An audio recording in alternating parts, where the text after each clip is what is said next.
हाल ही में हमने समाचारों में सुना कि लोकसभा में ओबीसी बिल पारित हो गया है। अब प्रश्न उठता है, क्या है आरक्षण या आरक्षण क्या है? इस संदर्भ में हम पहले उस पर प्रकाश डालते हैं।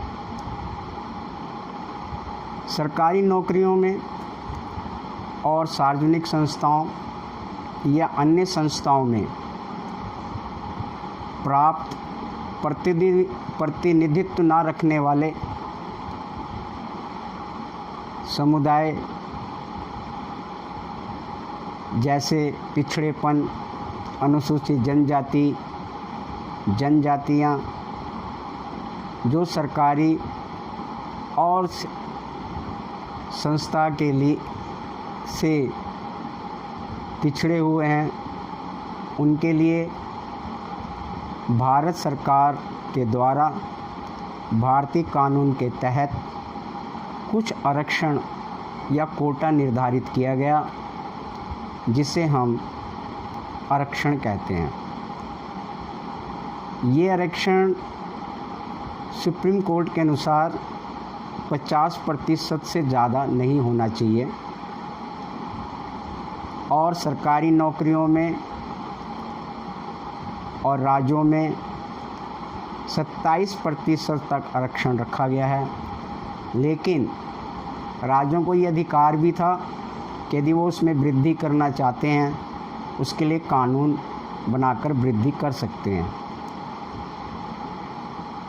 और सरकारी और सार्वजनिक उच्च पदों के लिए 15% और 7.5% का आरक्षण रखा गया है। लेकिन 50% आरक्षण से ज़्यादा के कई अपवाद भी हैं, जैसे राजस्थान में आरक्षण जो है वो 68% है, अर्थात 68%।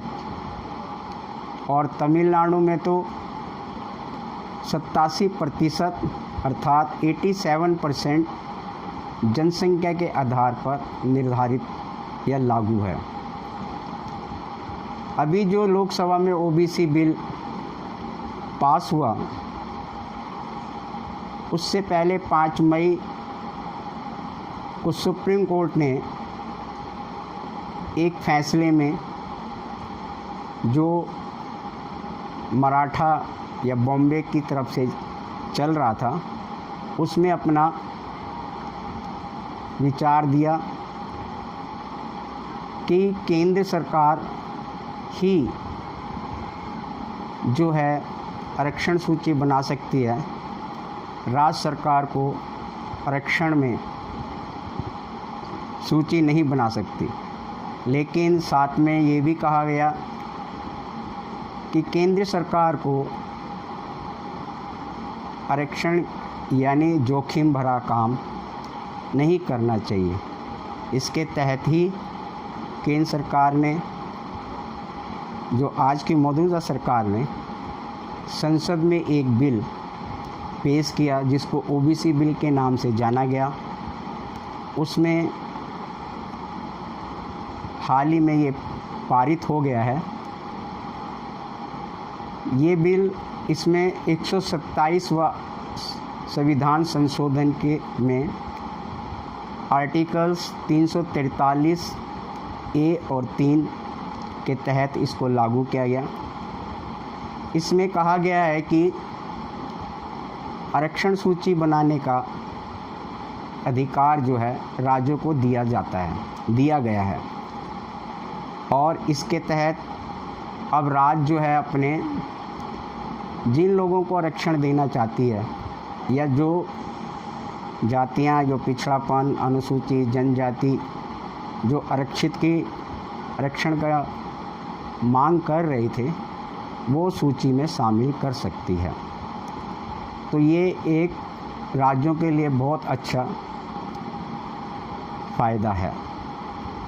तो ये आज का जो हमारा लोकसभा में ओबीसी बिल लागू हुआ उसके ऊपर ये मेरे विचार थे। आपको कैसे लगे?